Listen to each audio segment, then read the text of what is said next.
You don't need savings at your age, Mom. Those words shattered me more than the day my husband died. Today, I'm going to tell you something I never thought I would share. And if you, for even a second, feel that this sounds familiar, I just ask that you leave a like and subscribe. It will help me continue opening my heart. My name is Evelyn Taylor. I'm 72 years old, and I live in a modest 2-story house in suburban Chicago, the same house where I raised my son Matthew for over 40 years. The morning light filters through the kitchen curtains I sewed myself in 1985, casting gentle shadows across the worn linoleum floor that has witnessed countless family meals, birthday celebrations, and quiet moments of solitude. I wake up every morning at 5:30 a.m., not because I have to, but because my body refuses to forget the rhythm of decades spent caring for others. The house feels enormous now, filled with the echoes of a life that once bustled with purpose. I make coffee in the same percolator Paul bought me for our 20th anniversary, the one with the small dent on the side from when Matthew accidentally knocked it off the counter during his teenage years. My routine has become a meditation of memories. I sit at the kitchen table where Matthew did his homework, where Paul read the morning paper, where we planned family vacations to places we never quite managed to visit.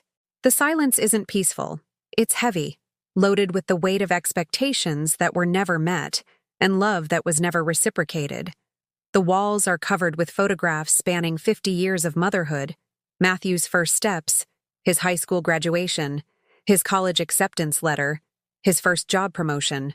Each image represents thousands of dollars I spent, hundreds of sacrifices I made, countless nights I stayed awake worrying about his future while neglecting my own present.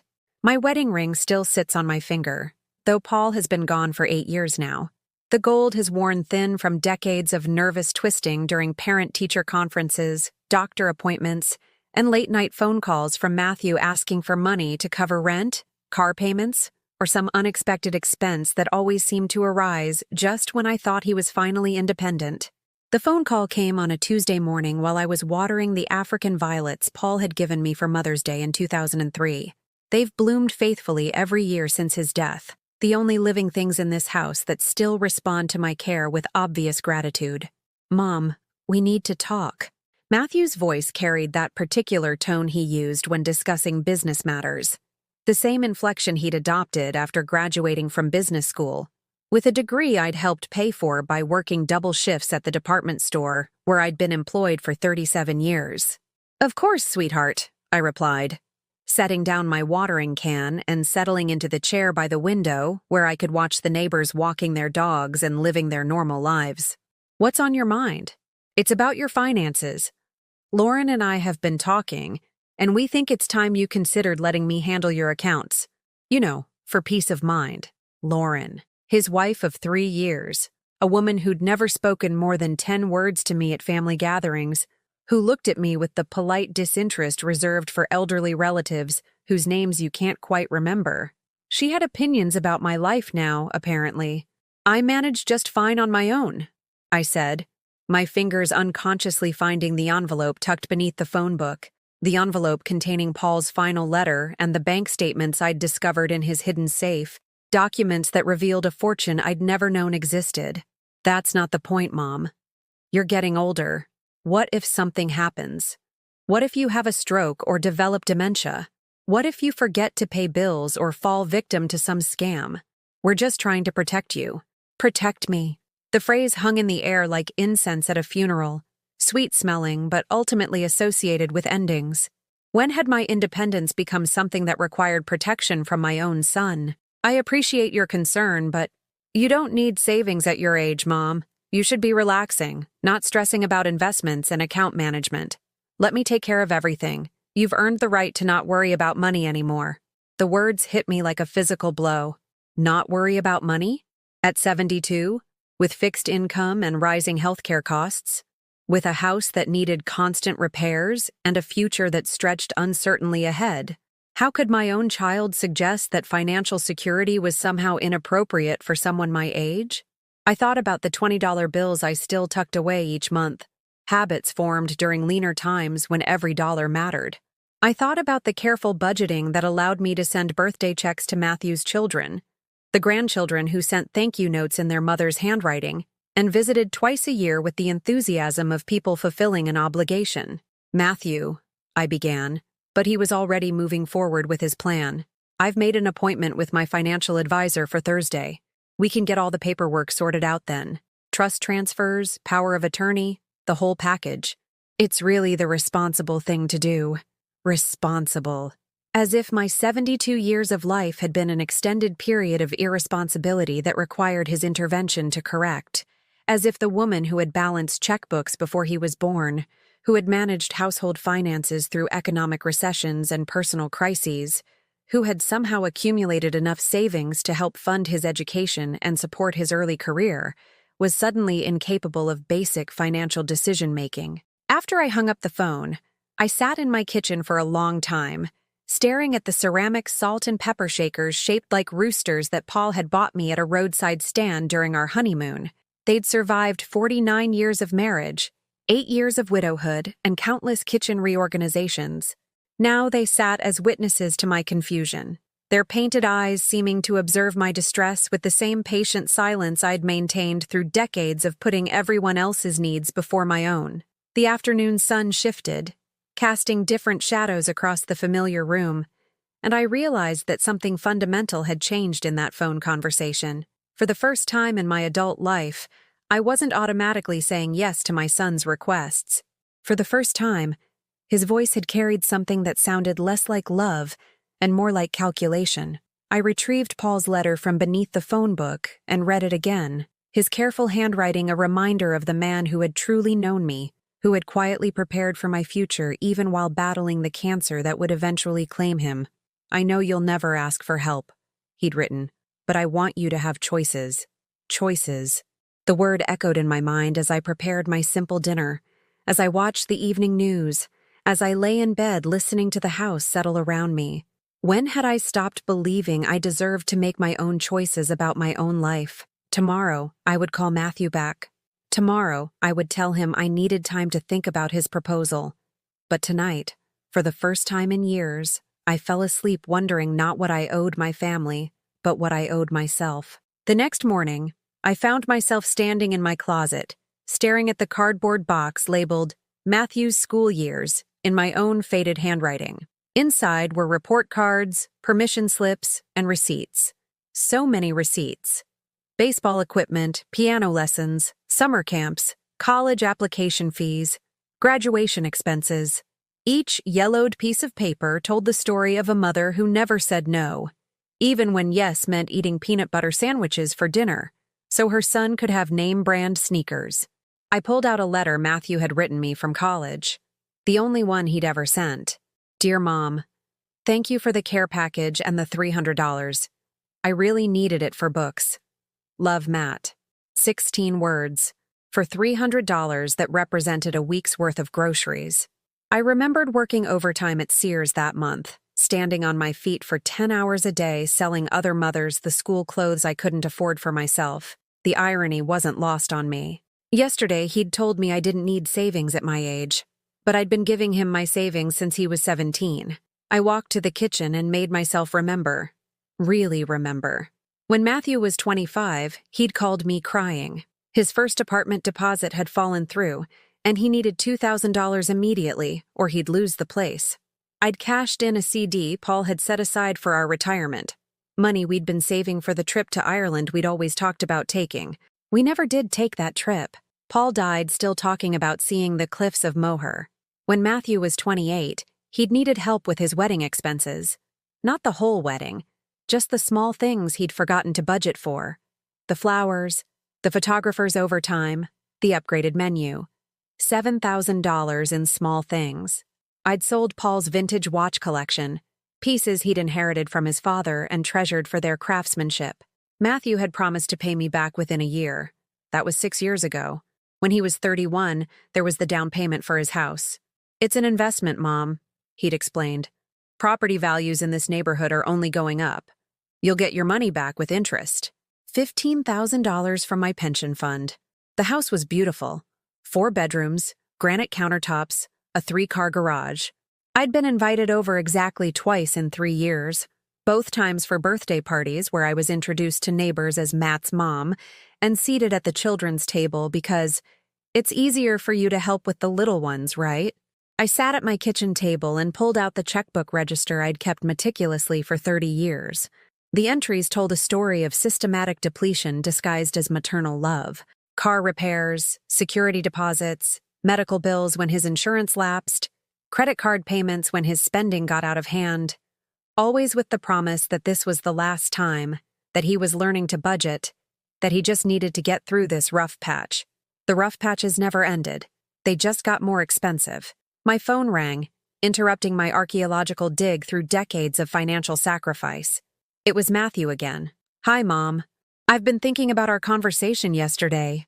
Lauren thinks we should move faster on this whole financial arrangement. You know how these things can get complicated if we wait too long. Lauren thinks. When had my life become subject to the opinions of a woman who'd barely acknowledged my existence until she needed something from me?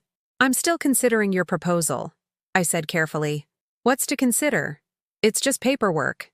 We're not asking you to move into a nursing home or anything. You can still live in your house, still buy whatever you want. We just handle the complicated stuff. Investments, tax planning, estate management. Think of it as delegation. Delegation. As if my independence was a corporate responsibility that could be outsourced to the next generation for efficiency purposes." "When you were in college," I said, surprising myself with the words, "do you remember calling me sophomore year? You'd spent your textbook money on a spring break trip and needed $400 immediately? Or you'd fail your economics class." Silence. "I remember working a double shift at the store, standing on my feet for 16 hours straight so I could wire you that money the same day. My feet were so swollen I had to cut my shoes off when I got home, but you passed your class. Mom, that was a long time ago. When you graduated, you needed money for interview clothes. When you got your first job, you needed money for professional wardrobe updates. When you got engaged, you needed money for the ring. When you got married, you needed money for the honeymoon. When you bought your house, you needed money for the down payment. When the babies came, you needed money for cribs and strollers and college funds I'm still contributing to for grandchildren who barely know my name." My voice was steady, but my hands were shaking. I'd never spoken these truths aloud before. "I've been giving you my savings for 15 years, Matthew. And now you tell me I don't need savings at my age?" Another pause. When he spoke again, his tone had shifted to the patient voice adults use with confused elderly relatives. "Mom, I think you're getting emotional about this. All of that money, that was different. That was helping family. This is about protecting you from making mistakes. You're not as sharp as you used to be. Yesterday, you asked me the same question twice during our phone call. Had I? I couldn't remember." The suggestion that my memory was failing sent a chill through me that had nothing to do with the October weather. Was he right? Was I losing my ability to make sound decisions? But then I remembered the question I'd supposedly repeated. "Are you sure this is necessary?" Maybe I'd asked it twice because I couldn't believe his answer the first time. "I need some time to think about this," I said. "Fine, but don't take too long. Lauren's father says these kinds of arrangements work best when everyone's on the same page from the beginning. Fighting about it later just makes everything more expensive for everyone." After he hung up, I sat alone with my checkbook register and calculated the total. Over the past 15 years, I had given Matthew $47,000. Not loaned, given. Money that had disappeared into his life without acknowledgement, without gratitude, without any recognition that it represented years of my labor and decades of my careful saving. $47,000. More than many people made in a year. More than I'd ever spent on myself for any single thing in my entire life. I walked to my bedroom and opened the jewelry box Paul had made for me in his workshop. Inside was my mother's engagement ring, a simple gold band with a small diamond that had seemed enormous when she'd shown it to me as a child. She'd given it to me before she died, with instructions to pass it on to Matthew's wife when he married.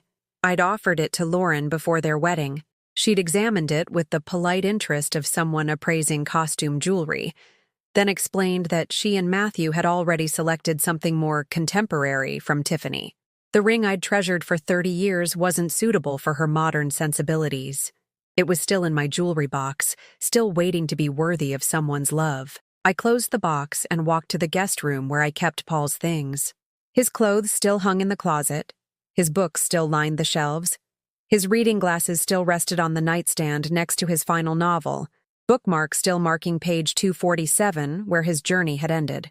In his desk drawer, beneath insurance papers and warranty information for appliances we'd long since replaced, I found what I was looking for. The financial documents I'd discovered after his death, but never fully understood. Paul had been more careful with money than I'd realized. While I'd been giving our savings to Matthew, Paul had been quietly building a separate nest egg through investments I'd never known about. Stocks, bonds, real estate partnerships, retirement accounts, a financial portfolio that would have made Matthew's business school professors proud. The most recent statement showed a balance that made me dizzy. $847,000. Almost $1 million that Matthew knew nothing about. Almost $1 million that Lauren's father hadn't calculated into his estate planning recommendations.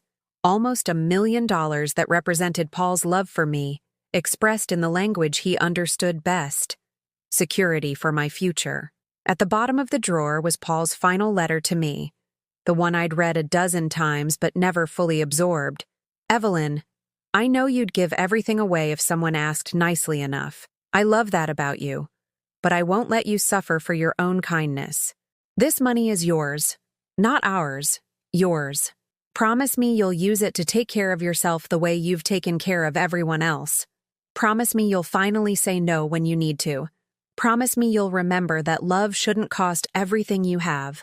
I folded the letter carefully and placed it back in the drawer. Outside my window, the neighborhood was settling into its evening routine. Kitchen windows glowed with warm light as families gathered for dinner. Children's voices carried across yards as they played until the last possible moment before being called inside. For the first time in my adult life, I wasn't preparing dinner for anyone but myself. For the first time in decades, no one needed anything from me. The silence felt strange, but it also felt like possibility. Tomorrow, I would make some phone calls. I would find a lawyer Paul had mentioned. Someone who specialized in protecting elderly clients from financial exploitation. I would learn about trusts and power of attorney, and all the legal mechanisms that could prevent well-meaning family members from destroying the security their parents had worked lifetimes to build. But tonight, I would sit with Paul's letter and remember what it felt like to be loved by someone who asked for nothing in return. Was I used? The question echoed in my mind as I turned off the lights and headed to bed. The answer was becoming clearer with each memory I examined, each receipt I discovered, each promise that had been broken as soon as the check cleared. Yes, I had been used, but I was still here, and I still had choices. Paul had made sure of that. 3 days passed without a word from Matthew. 3 days of blessed silence that allowed me to think clearly for the first time in months. I spent my mornings reading Paul's financial documents, trying to understand the investments he'd made and the security he'd built for my future. The numbers were staggering. Not just the amount, but the careful planning behind every decision. Then Lauren called. "Hi, Evelyn," she said, her voice carrying that bright, artificial cheerfulness people use when they're about to ask for something significant. "I hope you don't mind me calling directly, but Matt's been so worried about you since your conversation the other day. Worried about me."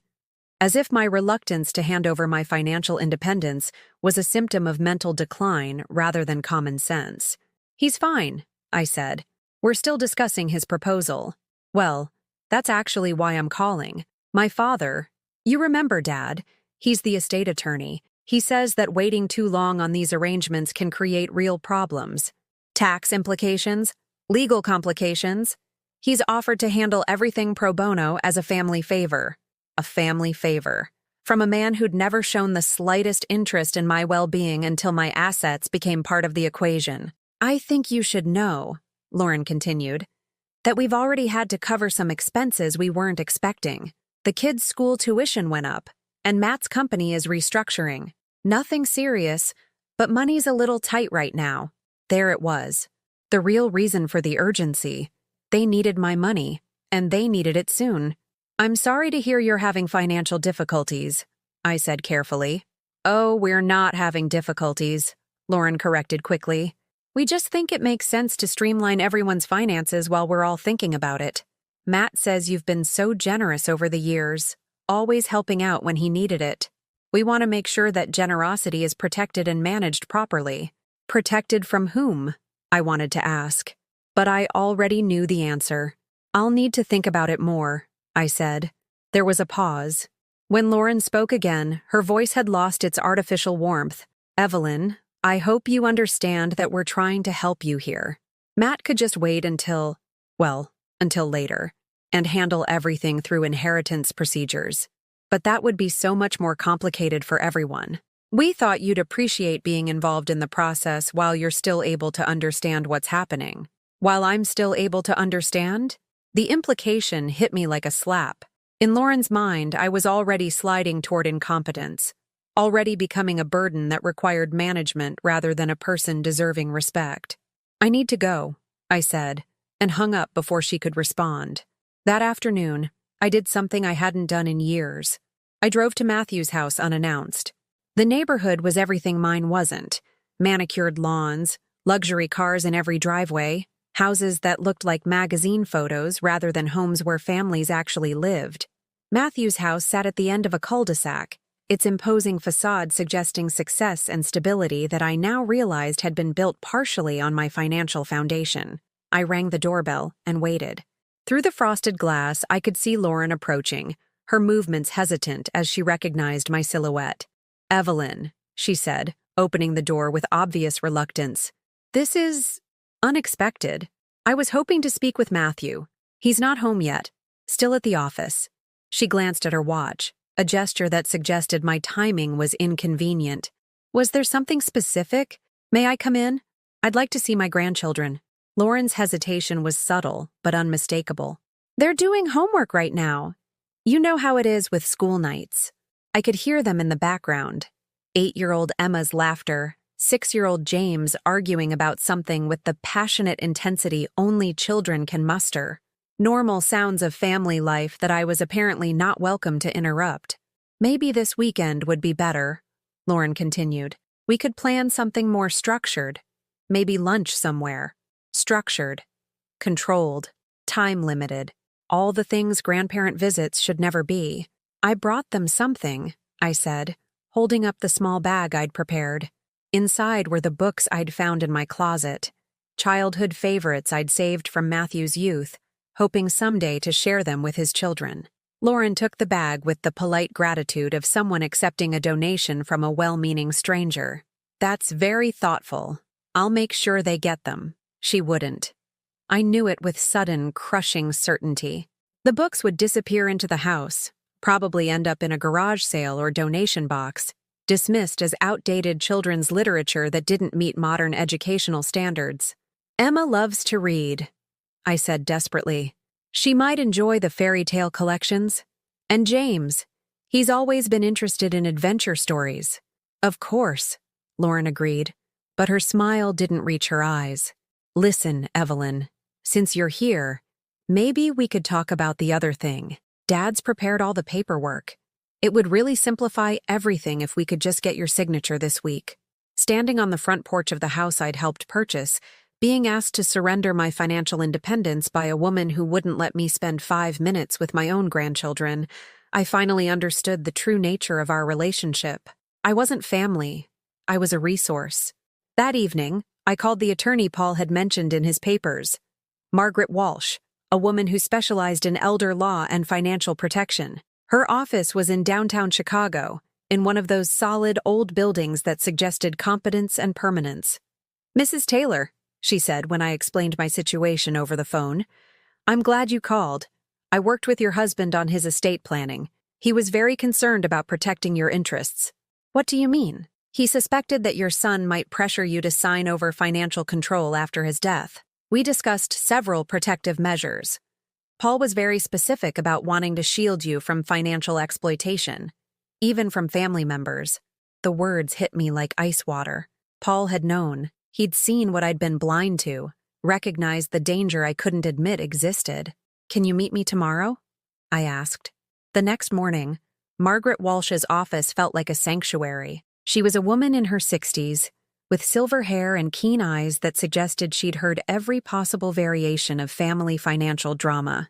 Her walls were lined with certificates and awards from elder advocacy organizations. "Before we discuss your current situation," she said, "I need to show you something your husband left in my care." She pulled out a sealed envelope with my name written in Paul's careful handwriting. Inside was a letter I'd never seen before, along with copies of documents that made my blood run cold. "My dearest Evelyn," Paul had written, "if you're reading this, it means Margaret thinks you need to know what I discovered before I died. I'm sorry to burden you with this knowledge, but I won't let you be blindsided by our son's true intentions." The documents were loan applications, multiple applications Matthew had submitted to various banks, using my house as collateral. Applications that had been approved pending my signature on refinancing documents. He'd been planning to access my home equity for months before Paul's death, waiting for the right moment when I'd be most vulnerable and least likely to refuse. But that wasn't the worst part. The worst part was the personal financial statement he'd submitted with one of the applications, a document that listed his expected inheritance from his parents' estate. Under anticipated assets, he'd listed Paul's life insurance, my pension, and an estimated value for my house.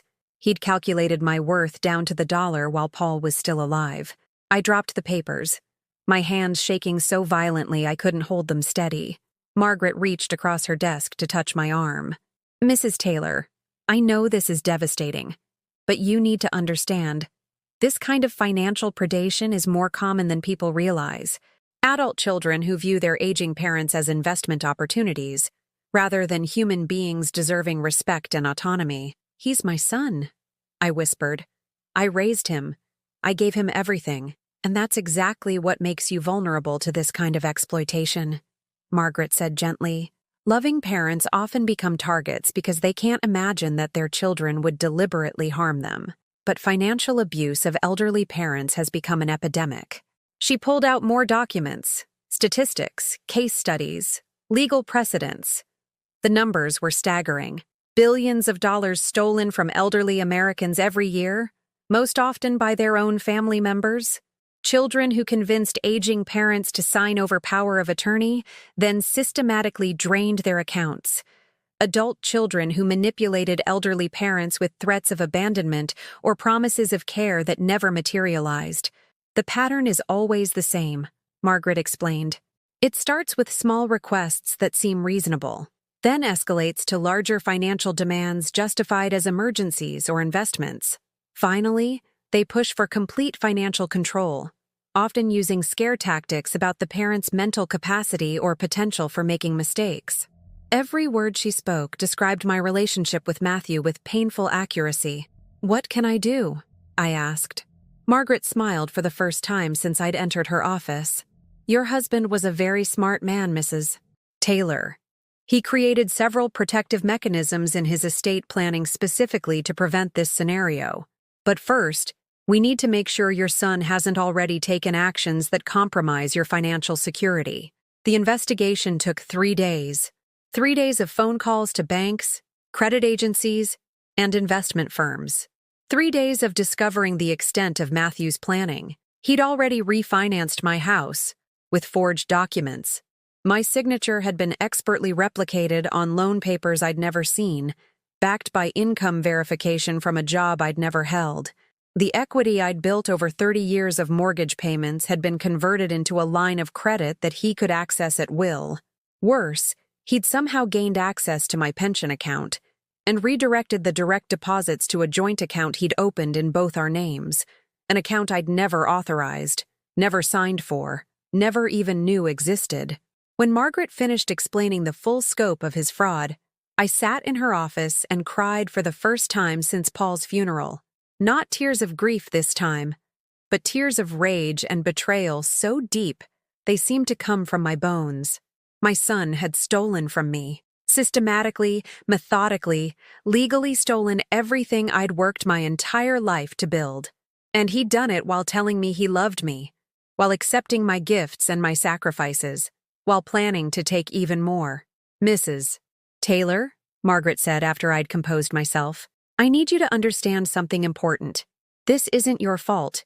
You didn't fail as a mother. You didn't miss obvious warning signs. Your son is a criminal who happens to be related to you by blood. The fact that he's your child doesn't change the nature of his crimes. That night, I sat in my kitchen in my house that no longer belonged entirely to me, and stared at the phone. Part of me wanted to call Matthew, to give him a chance to explain, to hope there was some misunderstanding that could restore my faith in the son I'd raised. But the documents Margaret had shown me were unambiguous. The forgeries were deliberate. The theft was calculated. The manipulation was intentional. I wasn't dealing with a son who'd made poor financial decisions. I was dealing with a predator who'd been methodically destroying my security while pretending to care about my well-being. For the first time in my 72 years, I understood what it meant to be truly alone. Not just lonely, alone. Without family, without trust, without the basic faith in human goodness that had sustained me through decades of disappointment. I poured myself a glass of wine, something I rarely did, and sat with Paul's photographs scattered across the table. In every picture, he was smiling. In every picture, he looked like a man who believed in the future he was building for us. He'd known this day would come. He'd prepared for it, protected me from it as much as he could from beyond the grave. Tomorrow, I would start fighting back. Tonight, I would grieve the death of the illusion that my son had ever truly loved me. The first thing Margaret Walsh did was freeze everything. By 10 a.m. Friday morning, the fraudulent line of credit was suspended, the forged loan was flagged for investigation, and every account Matthew had accessed without my knowledge was locked down tighter than Fort Knox. The speed with which she moved through the legal system was both impressive and terrifying. It meant the theft had been even more extensive than I'd initially understood. Your son will receive notification from the banks within hours, Margaret explained as we sat in her office, surrounded by legal documents that would either restore my financial security or destroy what remained of my family. Once he realizes his access has been cut off, his reaction will tell us everything we need to know about his true intentions. I didn't have to wait long. My phone started ringing at 11:47 a.m. Mom! Matthew's voice was tight with panic barely held in check. I just got a very strange call from the bank. They're saying there's some kind of fraud investigation involving your accounts. Did you talk to someone? Did you sign something you shouldn't have? The irony was breathtaking. After months of telling me I wasn't mentally sharp enough to handle my own finances, he was now suggesting I'd been duped by someone else into freezing accounts he'd been secretly draining. I spoke with an attorney, I said, my voice steadier than I'd expected, about protecting my interests. What attorney? Mom, this is serious. They've frozen access to accounts that help cover your monthly expenses. Your mortgage payment is going to bounce. Your utilities could be shut off. Whatever this lawyer told you, they obviously don't understand your situation. My monthly expenses, as if he'd been paying my bills out of the goodness of his heart, rather than systematically redirecting my own money through accounts I'd never authorized. My mortgage is paid off, Matthew. Has been for 3 years. And I've never had trouble with my utility bills. Silence stretched between us, filled with the weight of lies finally exposed to daylight. Mom, he said, and for the first time in our conversation, his voice carried something that sounded almost like sincerity. I think there's been some kind of misunderstanding. Can we meet? Can we sit down and talk about this face to face? I'm worried that someone is taking advantage of your confusion about financial matters. Confusion. Even now, caught in his own web of fraud, he was gaslighting me about my mental capacity. I'd like Lauren to be there too, I said. And her father, since he seems to have opinions about my financial management. Of course. Whatever makes you comfortable. How about Sunday dinner? At our place? The kids would love to see you. The kids. He was already weaponizing my grandchildren, using my love for them as leverage to manipulate me into a meeting where I'd be outnumbered 3-1. But I had something he didn't know about. Margaret had given me a small recording device, perfectly legal under Illinois law, as long as one party to the conversation consents to the recording. Whatever happened at Sunday dinner would be documented. I'll be there at 2 o'clock, I said. That Saturday, I did something I hadn't done in decades. I went shopping for myself. Not for household necessities or practical items. but for clothes that made me feel confident and strong.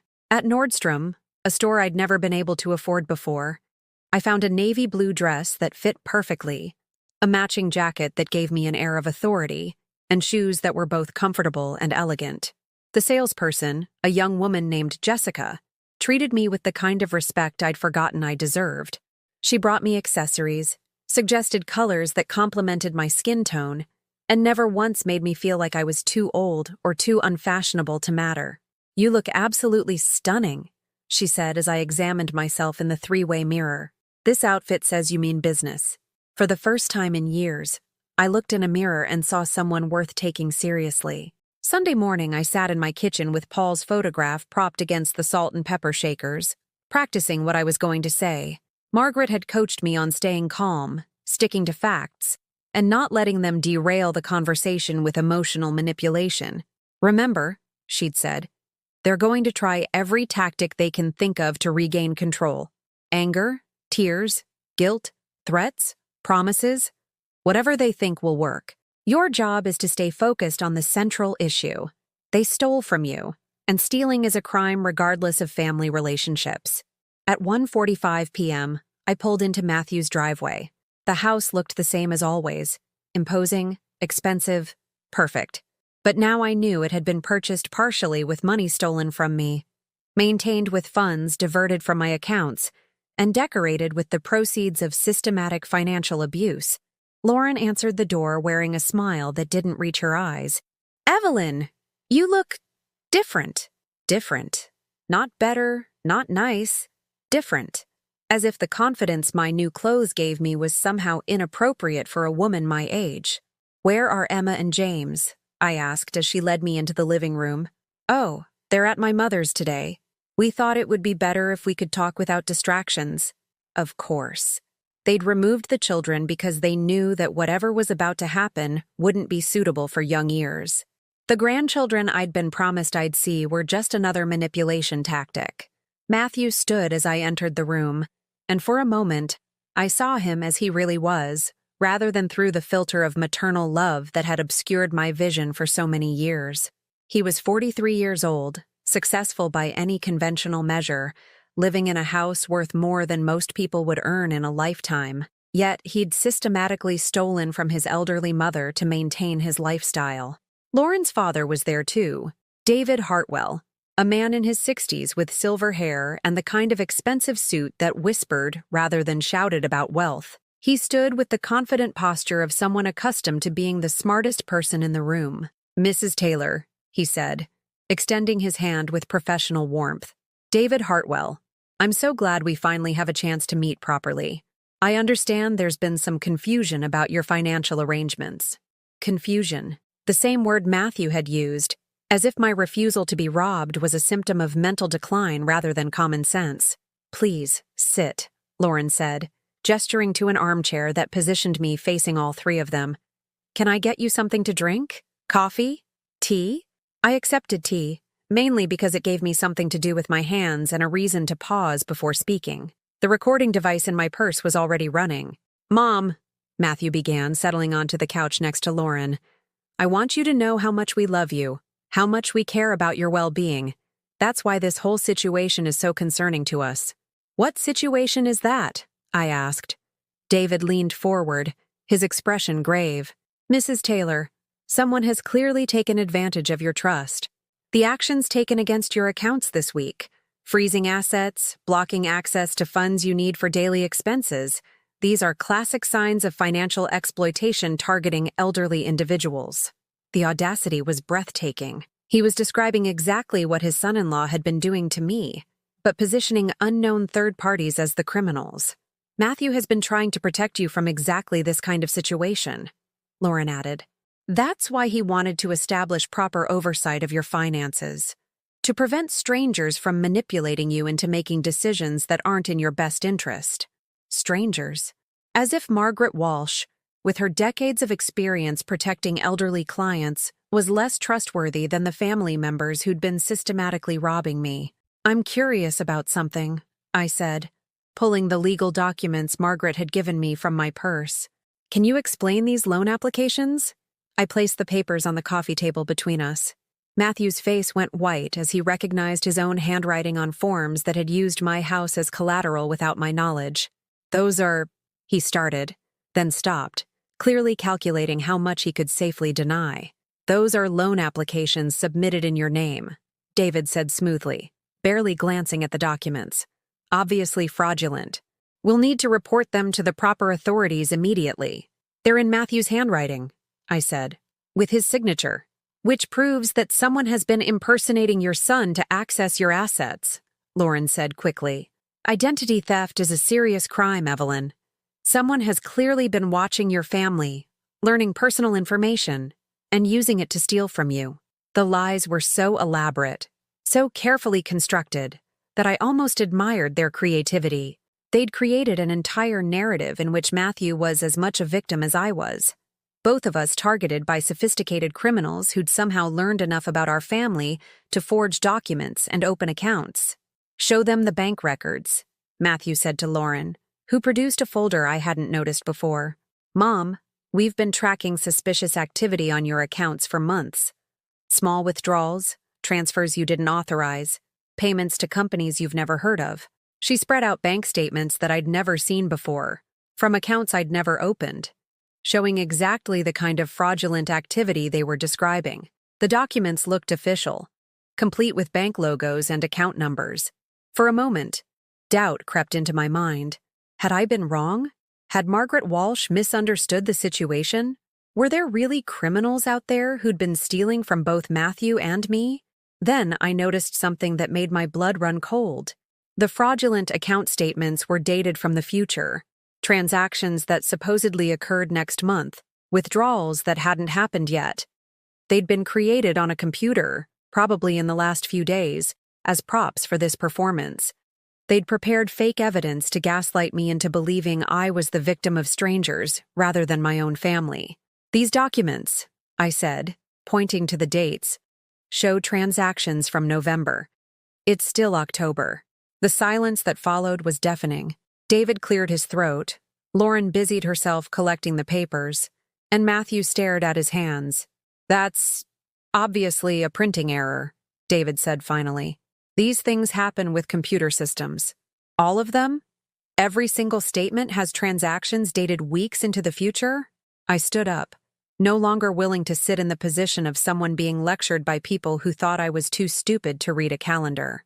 I want you to understand something, I said, looking directly at Matthew. I know what you've done. I know about the forged loans, the fake accounts, the stolen pension payments. I know you've been systematically robbing me for months while telling me I wasn't competent to manage my own money. Matthew's mask finally slipped. The concerned son disappeared, replaced by someone I didn't recognize, someone cold and calculating and desperate. You don't understand the financial pressures we're under, he said, his voice tight with anger. The kids' school costs $20,000 a year each. The mortgage on this house is $8,000 a month. Lauren's car payment, insurance, property taxes. Do you have any idea what it costs to maintain the kind of life that reflects well on our family? Our family. As if my stolen money was a contribution to a shared enterprise rather than theft from an elderly woman living on a fixed income. You make 6 figures a year, I said. If you can't afford your lifestyle, maybe you should adjust your lifestyle. With what? Lauren snapped, dropping her pretense of sweetness entirely. We're already leveraged to the limit.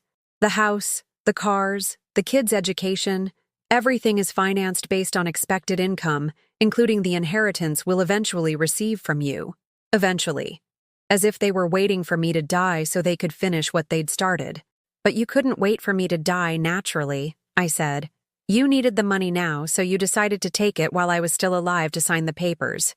Or in this case, while you could forge my signature on the papers.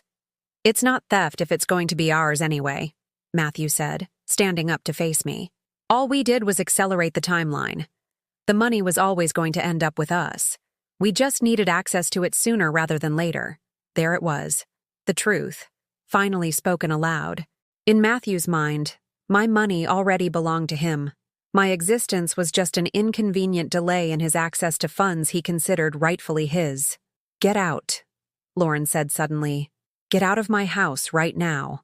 This conversation isn't over, David added, his professional demeanor cracking to reveal something much uglier underneath. "You're making a serious mistake, Mrs. Taylor. Family takes care of family. If you destroy that relationship over money, you'll have nothing left." Nothing left. It was a threat disguised as concern, a warning that my choice was between being robbed by my family or being abandoned by them entirely. I walked to the door, my new shoes clicking confidently across their hardwood floors. At the threshold, I turned back. "You're right, David. Family does take care of family. But what you've been doing to me isn't care, it's exploitation. And I'd rather have nothing than pretend this was love."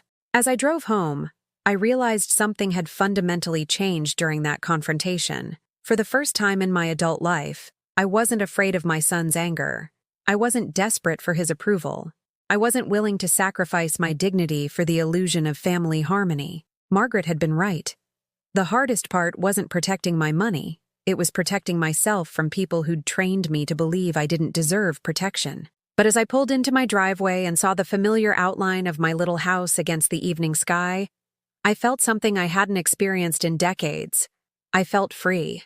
The morning after the confrontation, I woke up at 6 a.m., not because my body forced me awake, but because I chose to. For the first time in months, I'd slept through the night without waking every hour worried about phone calls, unexpected visits, or demands for money I couldn't afford to give. The silence in my house wasn't oppressive anymore. It was peaceful. I made coffee in Paul's old percolator and sat at my kitchen table with a legal pad, writing down everything I wanted to do now that my life belonged to me again. The list started small. Reorganize the guest room, plant bulbs in the garden, read the stack of library books that had been gathering dust since I'd been too stressed to concentrate on anything but Matthew's financial demands. But as I wrote, the list grew bolder. Call the travel agency about European tours. Look into volunteer opportunities. Maybe take a painting class at the community center. Learn to use the computer Paul had bought me 2 years before he died, the one that still sat in its box because Matthew always said he'd set it up for me when he had time. At 9 a.m. sharp, I called Margaret Walsh. "How did it go yesterday?" she asked. They tried to convince me that strangers had been stealing from me, not them. They even made fake bank statements to support their story. But the dates were wrong. They showed transactions from next month. Margaret's laugh was rich with satisfaction. "Amateur criminals always make mistakes like that. The recording device worked? Perfectly. Including Matthew admitting that he considers my money already his, and that he was just accelerating the timeline for his inheritance. Excellent. That's confession to multiple felonies. Wire fraud, elder abuse, document forgery. We have enough evidence to file criminal charges if you want to pursue that route." Criminal charges. Against my own son. 6 months ago, the idea would have been unthinkable. Now it felt like the only rational response to someone who'd systematically stolen from me while pretending to love me. What happens if I do file charges? He'll be arrested, probably within a week. The evidence is overwhelming, and financial crimes against elderly victims are prosecuted aggressively in Illinois. He's looking at significant prison time, plus full restitution of everything he stole. Prison time. My son, in prison. The boy I'd taught to ride a bicycle, helped with homework, cheered for at baseball games. But that boy had grown into a man who forged my signature and stole my pension payments without losing a night's sleep. "I need some time to think about it," I said. "Of course. But Evelyn, and I hope you don't mind me using your first name, I want you to understand something important. Choosing not to prosecute doesn't make you a better mother. It just makes you a more convenient victim." After hanging up, I did something I hadn't done in 15 years. I drove to the bank alone. Citizens First National occupied a corner building in downtown Oak Park, all limestone and tall windows that spoke of stability and permanence. I'd been banking there for 30 years, but I'd always come with Paul, or after his death, with Matthew helping me understand complicated financial matters I was supposedly too confused to handle alone. The branch manager, Robert Chen, greeted me with obvious surprise. "Mrs. Taylor, it's so good to see you. How can we help you today?" "I need to review all my accounts," I said. "Everything. And I want to understand exactly what access other people have had to my money. Robert's expression grew serious as he led me to his private office.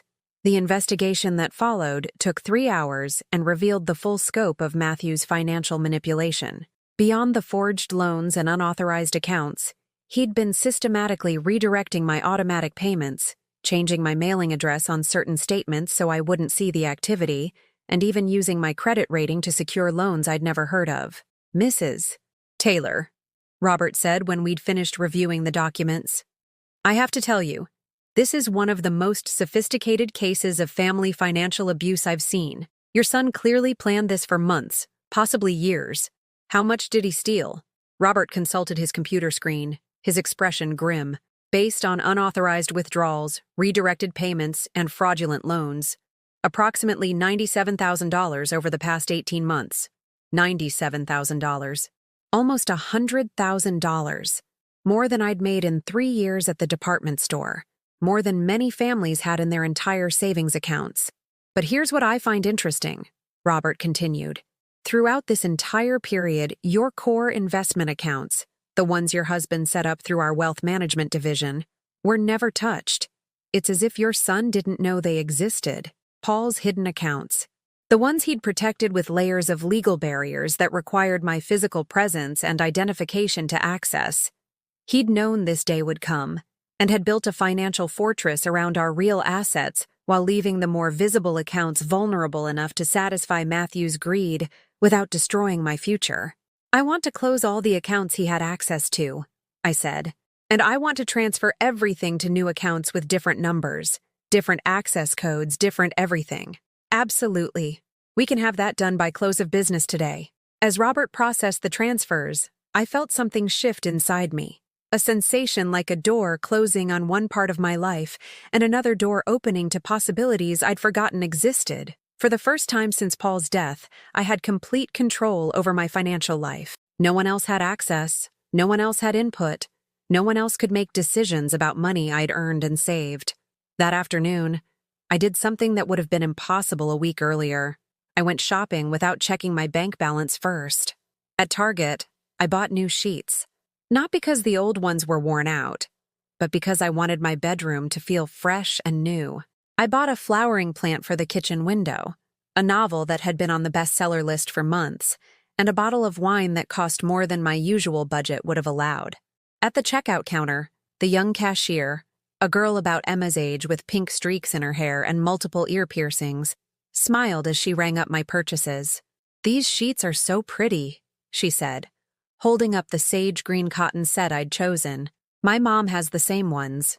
She says they're the most comfortable she's ever owned." "Your mom has good taste," I replied. And for some reason, that simple exchange about bed sheets felt like a victory. A normal conversation with a young person who had no agenda, no demands, no expectations beyond pleasant customer service. When I got home, I did something I hadn't done since Paul died. I rearranged furniture. I moved the reading chair from the living room to the bedroom, positioned it next to the window where the afternoon light was strongest. I hung a small mirror on the wall where I could see myself when I sat down, and I arranged my library books on the nightstand within easy reach. The room transformed from a place where I simply slept into a sanctuary where I could read, think, and exist without anyone else's input or approval. That evening, as I made dinner, actual dinner, not just a sandwich or a bowl of cereal, my phone rang. My heart jumped, expecting it to be Matthew with more threats or Lauren with more manipulation. Instead, it was a number I didn't recognize. "Grandma Evelyn?" The voice was small, uncertain. "Emma, my granddaughter." "Emma, sweetheart, how are you? I wanted to thank you for the books," she said, her words coming in a rush. "Mom said you brought them by, and I found them in the donation box in the garage. But I took them out and I've been reading them in my room. The fairy tale one is my favorite. Did you really save these from when Daddy was little?" My heart broke and soared simultaneously. Lauren had thrown away the books, exactly as I'd predicted, but Emma had rescued them, had found value in something her mother considered worthless. "I did save them," I said. "Your daddy loved those stories when he was your age. I'm so glad you're enjoying them too." "Mom doesn't know I'm calling," Emma whispered. She said we shouldn't bother you right now because you're going through some confusion about money stuff. But I wanted you to know that I love the books, and I miss you. Confusion about money stuff. Even to my 8-year-old granddaughter, my refusal to be stolen from was being characterized as mental incompetence. I miss you too, sweetheart. Very much. Are you really confused, Grandma? You sound the same as always to me. Out of the mouths of babes. An 8-year-old could recognize that I was still mentally competent, but 3 adults had conspired to convince the world otherwise. I'm not confused, Emma. I'm just learning to make better decisions about who I trust with important things. Like money, and like love. After Emma hung up, quickly because she heard footsteps in the hallway, I sat in my newly arranged bedroom and considered what had just happened. Matthew and Lauren were so focused on isolating me from sources of support that they were willing to use my grandchildren as weapons in their campaign. They'd thrown away my gifts and told the children I was mentally unfit, but they couldn't control a curious 8-year-old who valued stories more than adult politics. That night, I slept in my new sheets, in my rearranged room, in a house that finally felt like home again, rather than a place where I was merely tolerated. For the first time in months, I didn't lie awake calculating whether I could afford groceries or utilities. I didn't worry about unexpected phone calls demanding money I didn't have. I didn't wonder whether my son would show up with more papers for me to sign or more stories about why my financial independence was dangerous to my well-being. Instead, I planned my next day.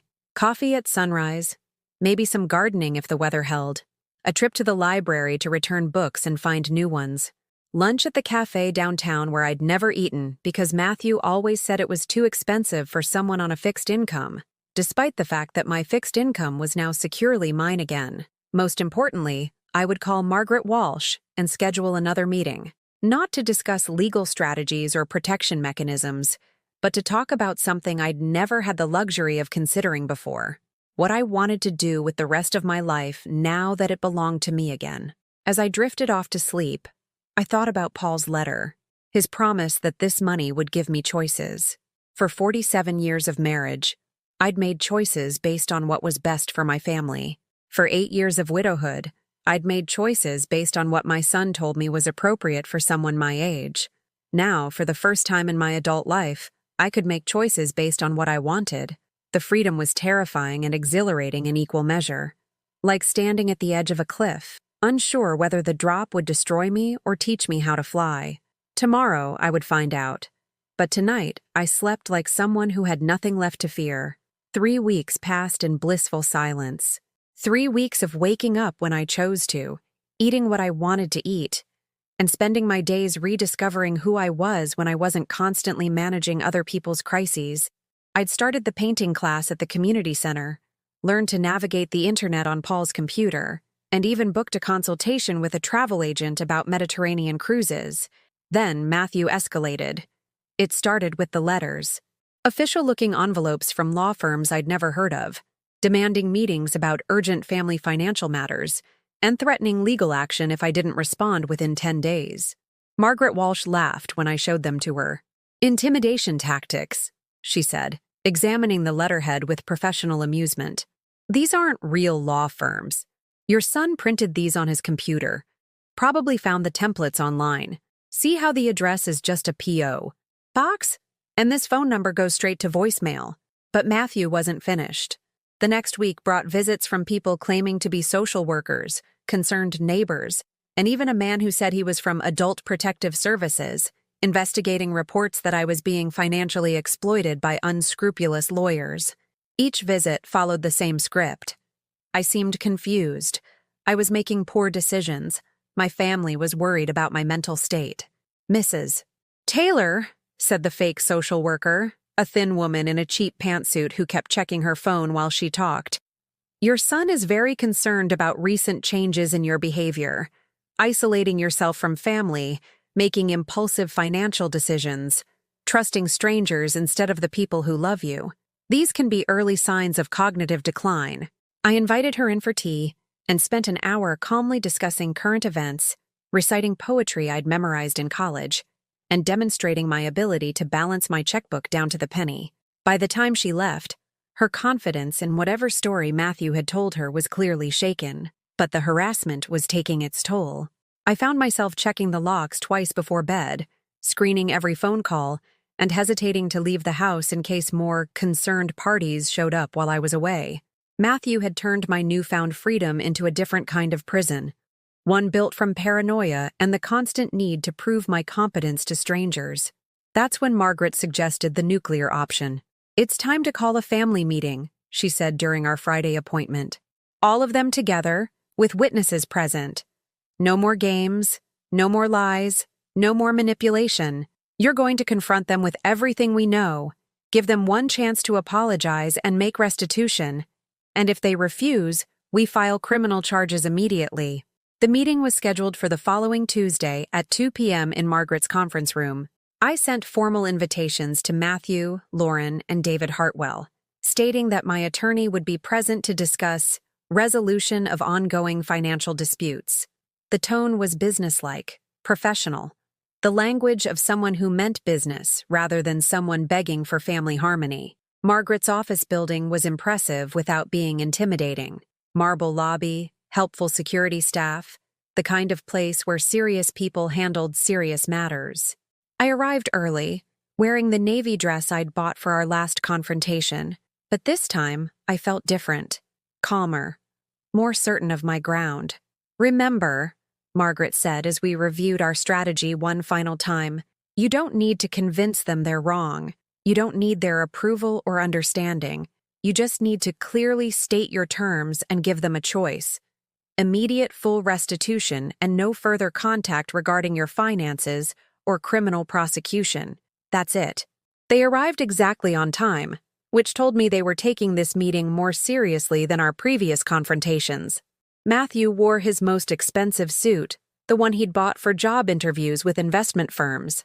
Lauren was dressed as if for a funeral, all black and somber expressions. David Hartwell carried a briefcase that probably cost more than my monthly grocery budget. Margaret's conference room had floor-to-ceiling windows overlooking downtown Oak Park, a mahogany table that could seat 12 people, and the kind of formal atmosphere that made casual lies feel impossible. At the head of the table sat a court reporter, a woman Margaret had hired to create an official transcript of everything that was said. "Before we begin," Margaret announced, "I want everyone to understand that this conversation is being recorded and transcribed for potential use in legal proceedings. Mrs. Taylor is here to offer you an opportunity to resolve this matter voluntarily before we pursue other remedies." David opened his briefcase and spread out documents across the table with the confident gestures of someone accustomed to controlling meetings through superior preparation. "Ms. Walsh," he said, "I think there's been a fundamental misunderstanding about our intentions. We're here because we love Evelyn and we're concerned about her welfare. The financial arrangements my son-in-law proposed were designed to protect her interests, not exploit them." "By forging her signature on loan documents?" Margaret asked mildly.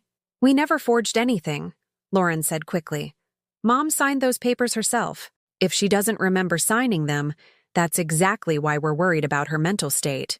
Margaret slid a folder across the table. "These are the loan applications in question, along with handwriting analysis from a certified expert. The signatures are demonstrably fraudulent. They don't match Mrs. Taylor's authentic signature patterns from her bank records." I watched Matthew's face as he examined the documents. His confidence flickered for just a moment, long enough for me to see the fear underneath his arrogance. "Even if there were some irregularities in the paperwork," David said, regrouping quickly, "the intent was always to protect Evelyn's assets. Matthew has been managing his mother's finances for years, with her full knowledge and consent."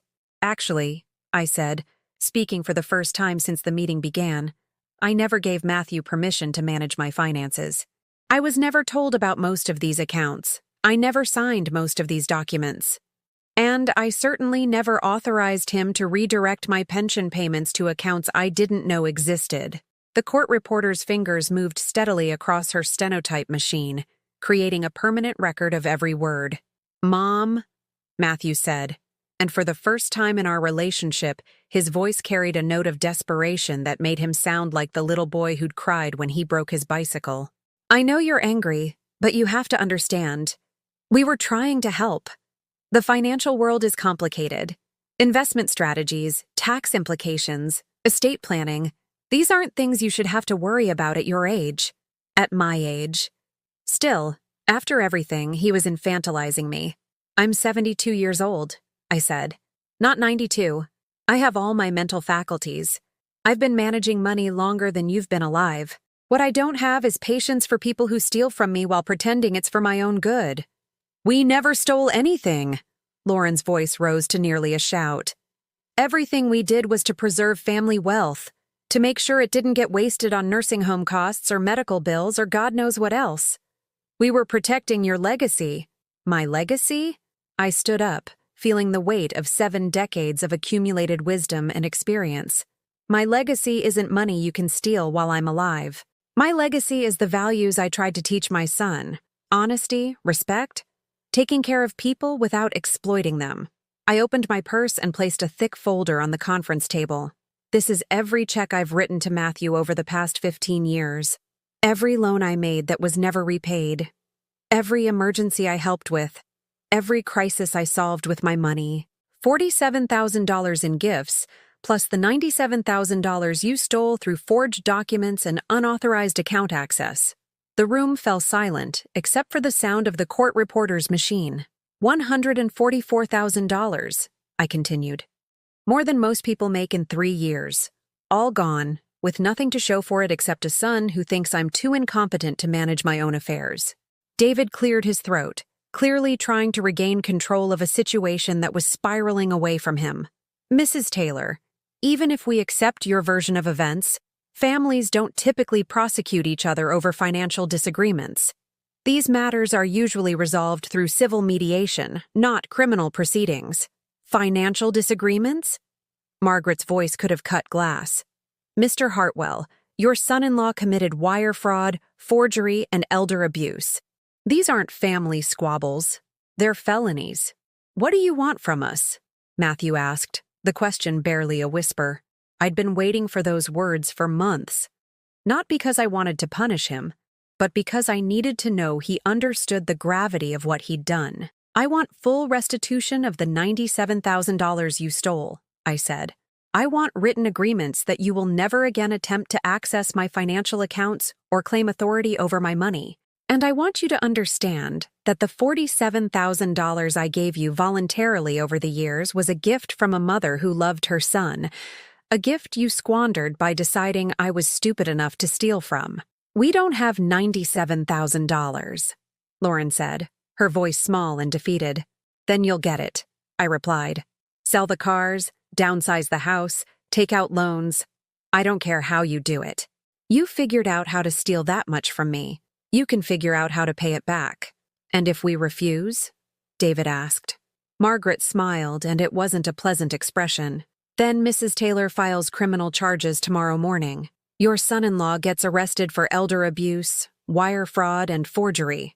He loses his job, his professional licenses, probably his house. The case becomes public record, so everyone in your social circle learns exactly what kind of people you are. And Mrs. Taylor still pursues civil restitution through the courts, which means you'll pay the money back anyway, plus legal fees, plus punitive damages. The silence stretched until it became uncomfortable. I could see Matthew calculating, weighing his options, trying to find some angle that would let him escape the consequences of his actions. How long do we have? He asked finally. 30 days for full restitution, Margaret said, and the signed agreements acknowledging wrongdoing. What about family relationships? Lauren asked, tears starting to flow down her cheeks. What about the children? What about holidays and birthdays and— What about them? I interrupted. You've spent the past year telling Emma and James that their grandmother is mentally incompetent. You've used them as weapons in your financial manipulation. You've taught them that family love comes with a price tag. I stood up and walked to the window, looking out at the October afternoon where normal people were living normal lives, unburdened by the kind of betrayal that rots families from the inside. If you want a relationship with me, I said without turning around, it starts with respect. It starts with acknowledging that I'm a competent adult who deserves to control her own money. It starts with apologizing for stealing from me instead of trying to convince me I should be grateful for your theft. When I turned back to face them, I saw 3 people who had finally run out of lies, excuses, and manipulations. They looked smaller somehow, diminished by the exposure of their true nature. 30 days, Margaret repeated. After that, Mrs. Taylor pursues all available legal remedies. They filed out of the conference room in silence, David's expensive briefcase hanging limply at his side, Lauren's makeup streaked with tears, Matthew walking like a man who just realized his whole world was about to change. After they left, I sat alone with Margaret and the court reporter, watching the sun slant through the tall windows and feeling something I hadn't experienced since Paul died. I felt powerful. Not power over other people, but power over my own life. The power to say no. The power to demand respect. The power to love my family without letting them destroy me. How do you feel? Margaret asked. Like I just finished the hardest job of my life, I said. And like I'm finally ready to start living for myself. Outside the window, Chicago stretched toward the horizon, full of possibilities I'd never allowed myself to consider. Museums I'd never visited, restaurants I'd never tried, adventures I'd postponed until someday. Someday had finally arrived, and it belonged entirely to me. 2 days after the confrontation, I did something I hadn't done in 47 years of marriage and 8 years of widowhood. I bought a suitcase. Not a small overnight bag or a practical piece of luggage for visiting relatives, but a beautiful burgundy leather suitcase with brass corners and enough room for clothes I'd never owned and adventures I'd never imagined. The salesperson at Nordstrom, a woman about my age named Patricia, treated the purchase like the momentous occasion it was. "First big trip?" she asked as she processed my credit card. My credit card, in my name only, connected to accounts that belonged entirely to me. "First trip where I'm going exactly where I want to go," I replied. She smiled with the understanding of someone who recognized a fellow traveler embarking on a journey that had nothing to do with geography. That afternoon, I sat in the travel agency with Susan Chen, a patient woman in her 40s who listened carefully as I explained that I wanted to see everything I'd spent 72 years postponing. The Mediterranean cruise Paul and I had always talked about taking. The art museums in Florence where Michelangelo's sculptures waited to be seen by someone who finally had time to really look at them. The cafes in Paris where I could sit with a book and a cup of coffee and remember what it felt like to exist, just for the pleasure of existing. "This is quite an ambitious itinerary," Susan said, spreading brochures across her desk like a feast of possibilities. 6 weeks in Europe, visiting 7 countries. Are you sure you want to travel alone? Many people your age prefer group tours, especially for their first international trip. People my age. There it was again. The assumption that 72 years of life had somehow diminished my capacity for independence, rather than expanding my wisdom about what I wanted to experience. "I've been traveling in groups my whole life," I said. "First with my parents, then with my husband, then organized around my son's needs and schedule. This time, I want to discover what I like without having to consider anyone else's preferences." Susan's expression shifted from professional concern to genuine admiration. "You know what? Good for you. I have clients half your age who won't order lunch without consulting their families. When would you like to leave?" "As soon as possible." Within a week, I had plane tickets, hotel reservations, and a passport that had arrived via expedited processing, the first official document in decades that belonged entirely to me. The photograph showed a woman I barely recognized, confident, well-dressed, with eyes that sparkled with anticipation instead of anxiety. But before I could leave for Europe, I had unfinished business at home. The community center painting class had become more than just a way to fill empty hours. Under the guidance of Mrs. Rodriguez, a retired art teacher with paint-stained fingers and an infectious enthusiasm for color, I'd discovered that I had actual talent for watercolors. My paintings were tentative at first, careful flowers and safe landscapes that looked like greeting cards.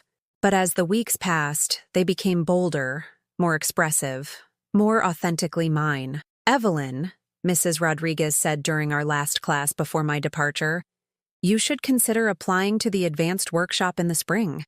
Your work has real emotional depth. You're not just painting what you see. You're painting what you feel."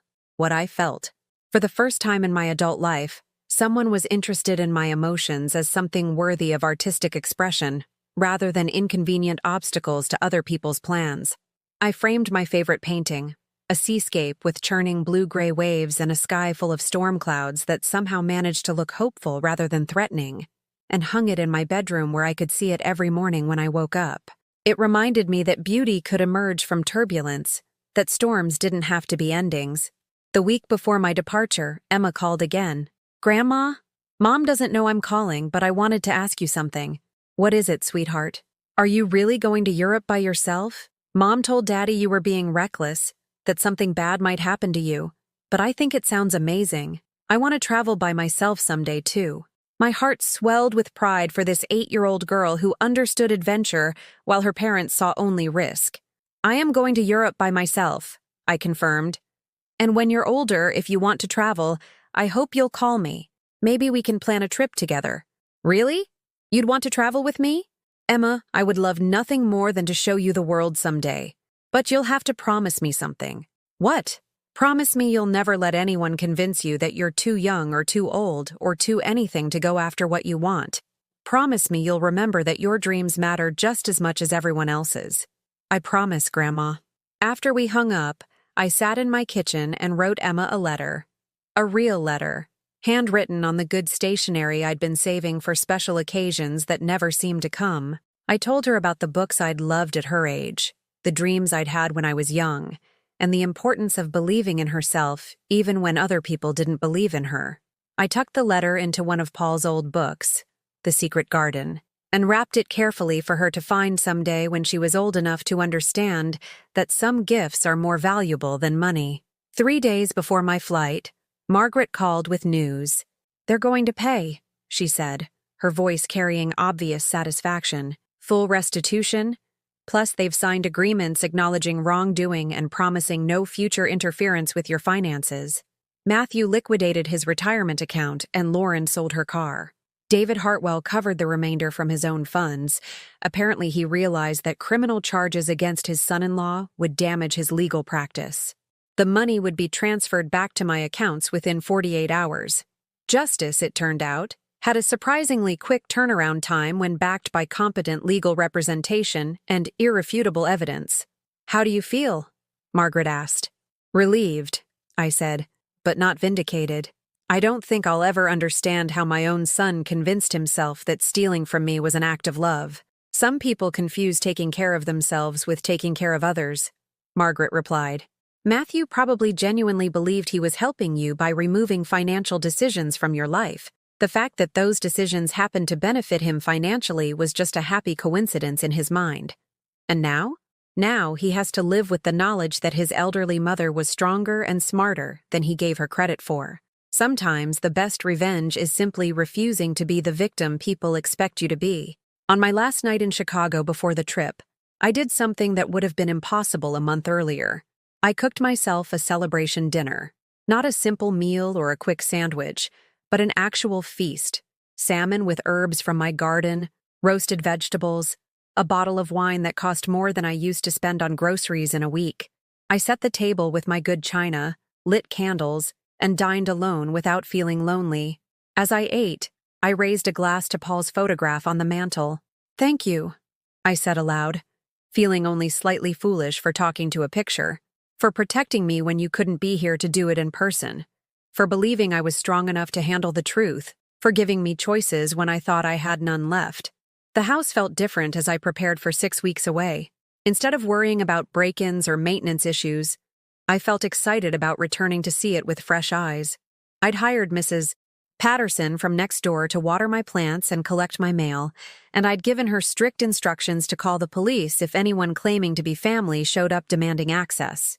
Margaret had also arranged for regular security checks, just in case Matthew decided that my absence presented an opportunity for one final manipulation attempt. The morning of my departure, I stood in my living room with my beautiful new suitcase and looked around at the space I'd occupied for decades. Every piece of furniture, every photograph, every book held memories of a life lived primarily for other people. But now, those same objects seemed to shimmer with possibility. Not relics of a past that was over, but artifacts of a foundation strong enough to support whatever came next. My taxi arrived at 6 a.m. for the drive to O'Hare Airport. As we pulled away from my house, I didn't look back with sadness or nostalgia. I looked forward, through the windshield, toward the horizon where my life was waiting to begin again. At the airport, surrounded by travelers of all ages heading to destinations around the world, I felt something I hadn't experienced since I was a young woman, the thrill of infinite possibility. Every gate led somewhere I'd never been. Every departure board announced adventures I could choose to take. The gate agent, a young man with kind eyes and a genuine smile, checked my documents with the efficiency of someone who processed hundreds of travelers every day. "First time to Italy, Mrs. Taylor?" "First time anywhere alone," I replied. "Well then," he said, handing back my passport with a small bow. "Bon voyage. I hope it's everything you're hoping for and more." As I settled into my seat, business class because life is too short and I had finally learned that I was worth the extra comfort, I opened the journal I'd bought specifically for this trip. On the first page, I wrote, "Today, I begin the adventure of discovering who Evelyn Taylor is when she belongs entirely to herself. At 72 years old, I am finally young enough to believe in tomorrow." The plane lifted off from Chicago, carrying me away from everything familiar and toward everything possible. Below, the city grew smaller until it became a patchwork of lights and shadows, a place I'd lived without really seeing, a life I'd survived without fully living. But that was yesterday's story.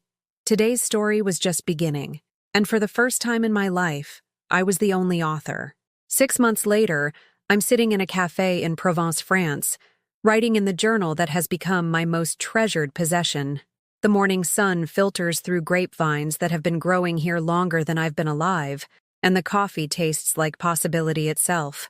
At a nearby table, a young couple argues in rapid French about something that seems earth-shattering to them, but will probably be forgotten by evening. Their passion reminds me of what it feels like to care deeply about something again.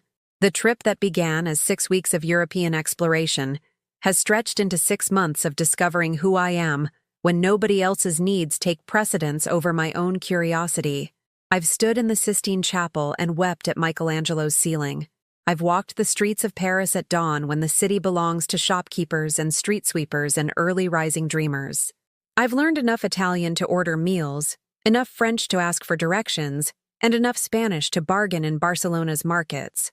But more importantly, I've learned the difference between being alone and being lonely. For 72 years, I confused the two, believing that solitude was something to be avoided rather than embraced. Now I understand that loneliness comes from abandoning yourself to please others, while solitude comes from finally enjoying your own company. My phone buzzes with a text message, something that still feels miraculous to someone who learned to use smartphones at an age when most people are learning to use walkers. It's from Emma, who's been sending me pictures throughout my travels. Today's photo shows her reading The Secret Garden in her bedroom, and her message reads, "Grandma, I found your letter. Mom says I can call you tonight to tell you about school. I'm learning French because maybe I can visit you someday?" I smile as I type back, "Je t'aime, ma chérie. Call anytime." The French lessons I've been taking with an elderly gentleman named Pierre have proven useful in ways I never expected. Another message follows, this one from Margaret Walsh. "Evelyn, I hope you're having the time of your life. I wanted you to know that your case has inspired 3 other clients to stand up to family financial abuse.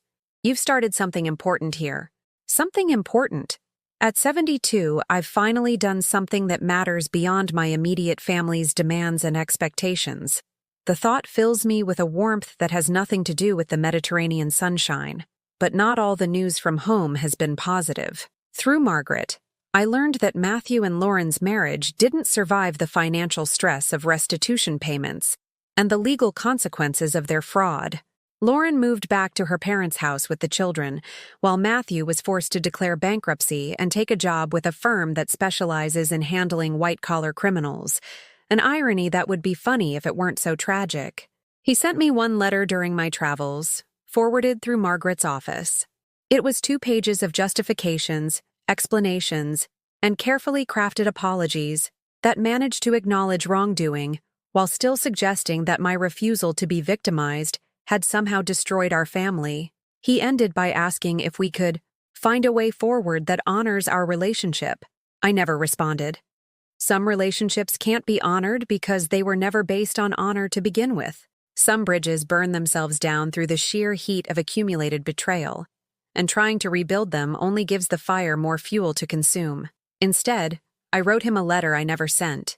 Dozens of them, actually, filling pages of my journal with all the things I might have said if I thought he was capable of hearing them. The act of writing helped me process my grief for the son I'd thought I had, the one who'd existed only in my imagination, and my desperate need to believe that unconditional love could transform someone who was fundamentally incapable of returning it.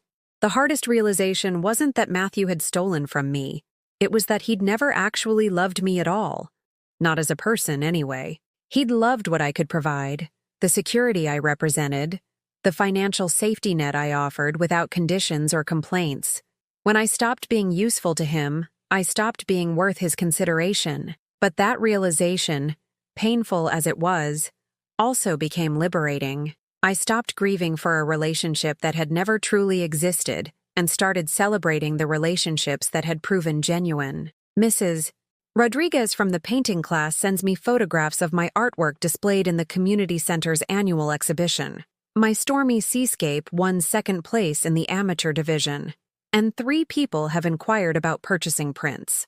The idea that something I created might hang in someone else's home, bringing them joy or comfort or simply a moment of beauty, moves me more than any compliment I received for 47 years of being a perfect wife and devoted mother. Susan Chen from the travel agency has become an unexpected friend, sending me recommendations for hidden gems in each city I visit, and celebrating my adventures through enthusiastic emails that arrive like care packages for the soul. She's planning a trip to Italy next year and has asked if I'd consider meeting her in Florence to explore the museums together. The invitation made me realize that friendships can begin at any age when you're finally open to connection without agenda. Even Patricia from Nordstrom, who sold me my first real suitcase, has stayed in touch. She retired last month and sent me a note saying that our conversation about traveling alone had inspired her to book a solo cruise to Alaska.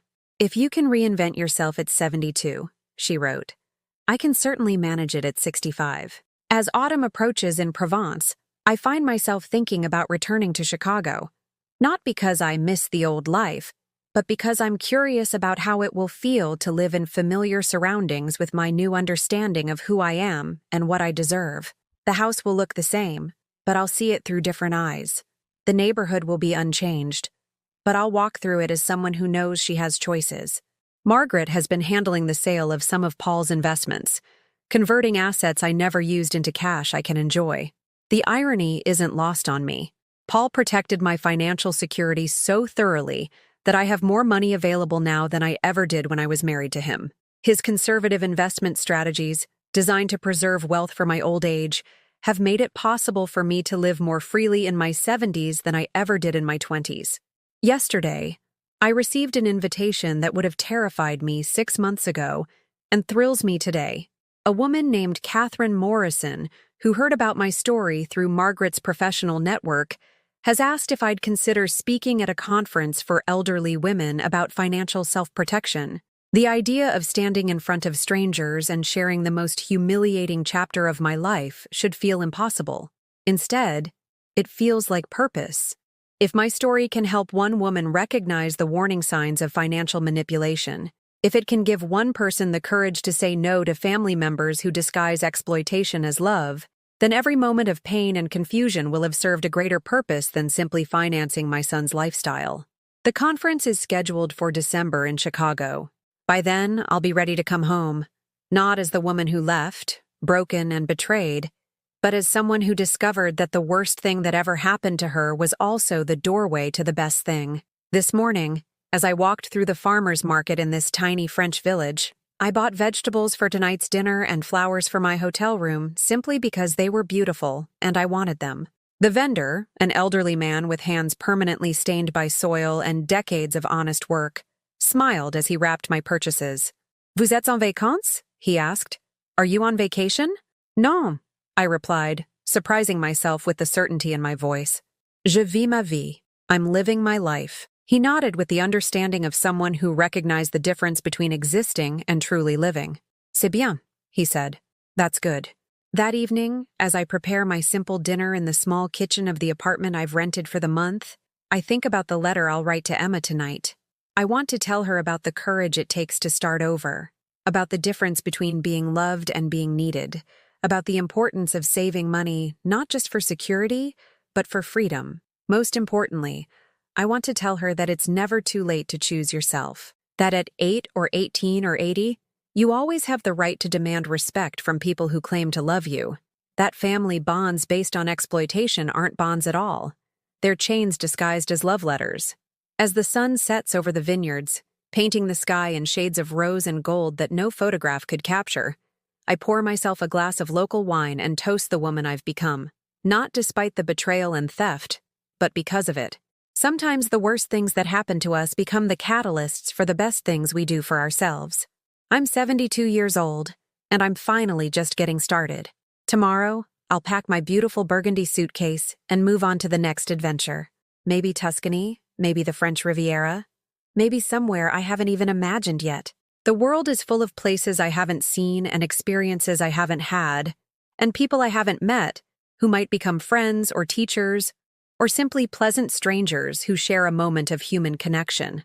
But tonight, I'm exactly where I need to be, in my own company, with my own choices, living my own life. And for the first time in 7 decades, that feels like more than enough. It feels like everything. If you're listening to this story and it sounds familiar, if you've ever felt used by people who claim to love you, if you've ever been told you're too old or too confused to make your own decisions, if someone has ever convinced you to hand over control of your life for your own good, I want you to know something. You are not done yet. You are never too old to choose yourself. You are never too late to demand respect. Have you ever experienced something like this? Or do you know someone who has? Please share your thoughts in the comments below. If this story touched your heart, please leave a like and subscribe to this channel so that this message can reach someone who needs to hear it today.